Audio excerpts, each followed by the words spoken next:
अज़रा की तो फुल कोशिश है कि वो समन को अपनी देवरानी बना ले, लेकिन जब उसकी फुप्पो नहीं चाहती कि उसको बार बार जमाल को भी बातों बातों में भड़काती है कि अब तो उसने हद ही कर दी। जमाल से कहा है कि वलीद जो है एक अलग किराए का घर लेने पे तुला हुआ है। तो ये बात जब वो वलीद से पूछता है तो वलीद कहता है आपने किसने आपको ये बात बताई है जो आपने इस बात पर भरोसा कर लिया और मुझसे पूछने चले आए। वो गुस्से में फ़ोन उठाता है।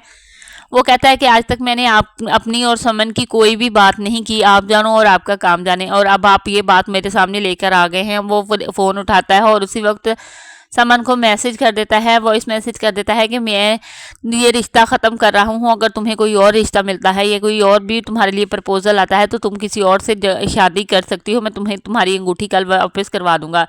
तो उधर समन का बाप भी समन की शादी किसी और किसी और लड़के से कर रहा है जो कि ओवरसीज़ है, बहुत मुल्क से बाहर रहता है, और वो उसकी शादी करवा कर भी समन को ले जाएगा। ये बात जब उसकी माँ ने अलग घर की फरमाइश की थी तो उसको नहीं पता था कि उसका मियाँ जो है इतनी जल्दी करेगा, लेकिन अब वो भी दिल से यही चाहती है कि वो समन को कहती है कि तुम वलीद को फ़ोन करो कि अपने घर वालों को ले आए, नहीं तो तुम्हारा बाप तुम्हारी शादी कहीं और कर देगा और तुम बहुत दूर चली जाओगी। समन के लिए ये हालात बहुत क्रिटिकल है। वो जब अपनी माँ को ये सब सारी सूरत हाल बताती है तो वो भी परेशान हो जाती है। उधर दूसरी तरफ अस्मा अपनी बुटीक में जाती है, वहाँ पर घपला करके उसके साथ नाइंसाफ़ी करने की कोशिश कर रही है। उसकी फुप्पो ने अपनी बेटी को सारा को समझा के भेजा है कि तुमने उसकी मालकर बनना है, और सारा उस लड़की को निकालने में अभी तक कामयाब नहीं हुई, लेकिन उस पर तरह तरह के इल्ज़ाम लगाने शुरू कर दिए हैं। हालांकि उसने चोरी खुद की है और इल्ज़ाम सारा पर